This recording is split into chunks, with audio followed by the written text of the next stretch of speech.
Hey everybody, welcome back to RPG Imaginings. I would like to share with you today one of the best role-playing books that I have picked up over the last couple of years. And when I saw this on the shelf at my FLGS, my gut instinct was to say, was there a misshipment?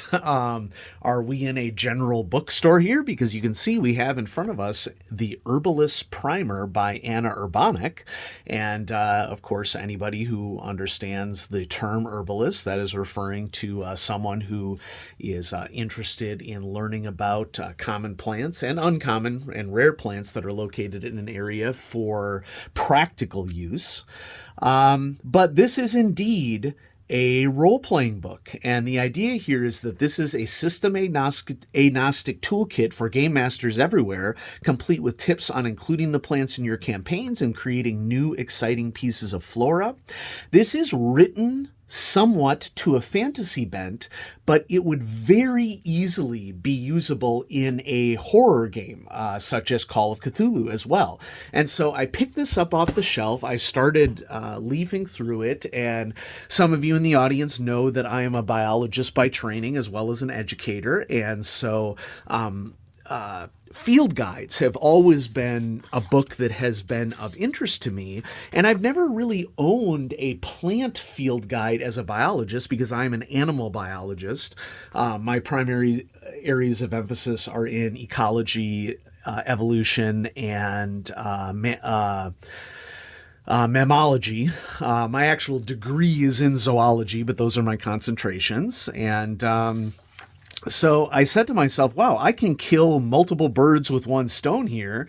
You get a cool role-playing resource. You get some actual practical information about plants. Now, to be fair, not everything in here is accurate, and that is deliberate. But I think that Anna does a spectacular job of differentiating between what is realistic and what is not realistic. She did have a actual botanist vet this book. And as a biologist myself, who, while studying gen biology, I learned a lot about plants, and I've had to learn a lot about plants as a mammologist. Some of my earliest research in mammalogy focused on plant secondary compounds, which are defensive compounds that plants produce. They basically taste bad, or make animals sick when they eat them to discourage animals from eating plants. And that was a particular interest to me because from an ecological standpoint, the more resources that plants have available to them, the more of those resources that they can commit to producing defense compounds as opposed to reproductive compounds. And when I started as a biologist in the late 90s, our research focused on, with increasing carbon dioxide levels in the atmosphere, how might that influence the production of plant secondary compounds? So the beginning of this book is really useful if you just want to learn some basics about botany. Okay, so here we have a lore primer with the basics of botany and how it works. Okay, and in reading through this, seems very accurate to me as someone who has dedicated study to plant biology. And you can learn just generally a lot about plants just by reading this beginning chapter. Just a reminder to everybody out there that a fruit is the ripened ovary of a plant. So whenever you are eating a fruit, and yes, a tomato is a fruit, you are eating the ripened ovary of a plant. Pollen is the sperm. So here we have some basics of herbalism, kind of the history of how people have used plants for practical purposes and different methods of storing them.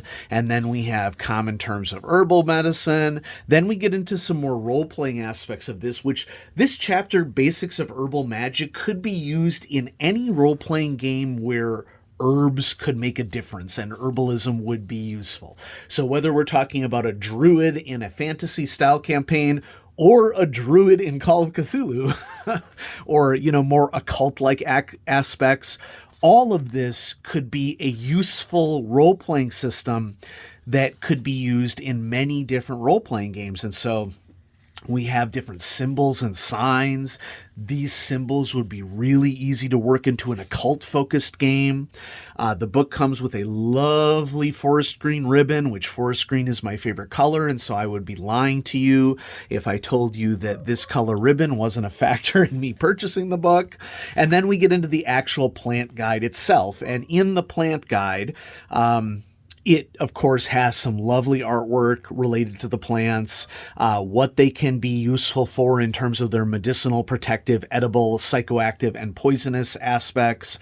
There's a scale diagram here with an adult witch, and then information, some very simple life history information that is sort of crunched down and summarized right here, which that is part of the beauty of a field guide. The idea behind a field guide is that you would use it in the field, that you would see pictures of the plants, that you would see some basics about their habitat, their size, life cycle, how herbivores forage on them, etc. And then we delve directly into specific plants.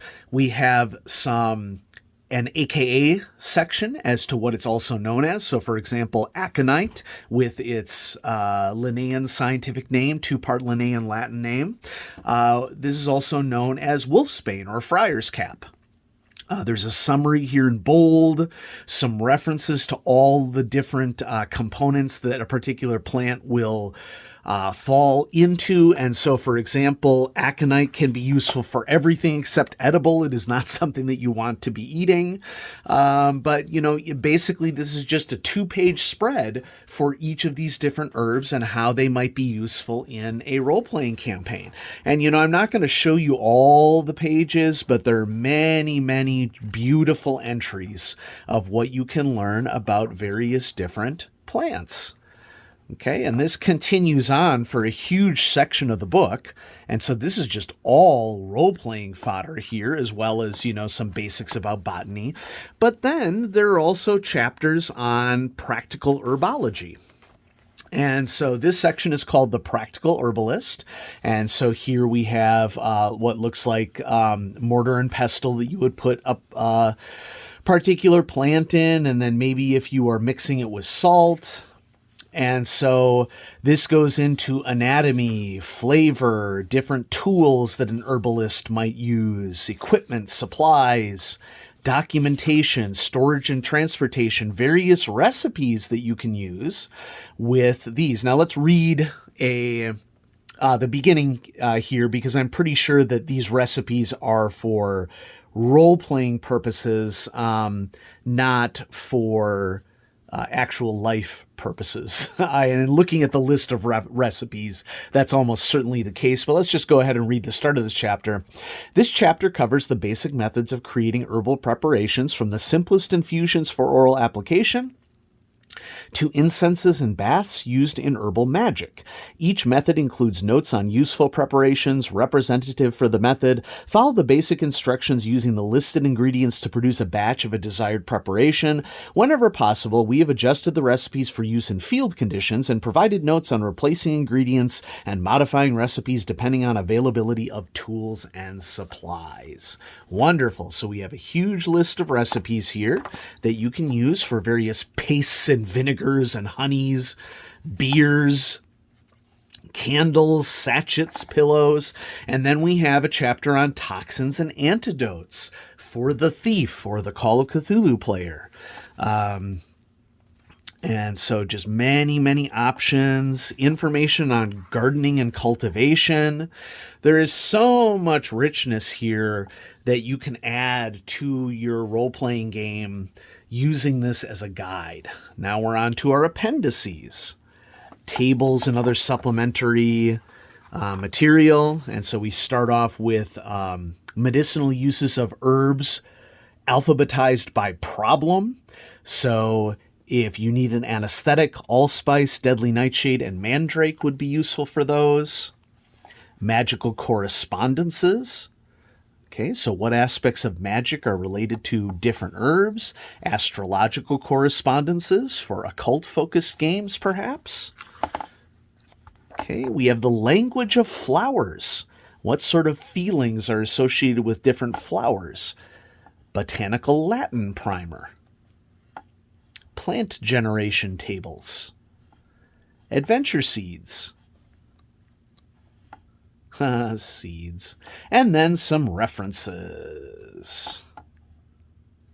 And I think that the references here covers the lion's share of the book, so that we know where particular information came from. Bibliography on sources, plant location guide, whether cold, temperate, or warm,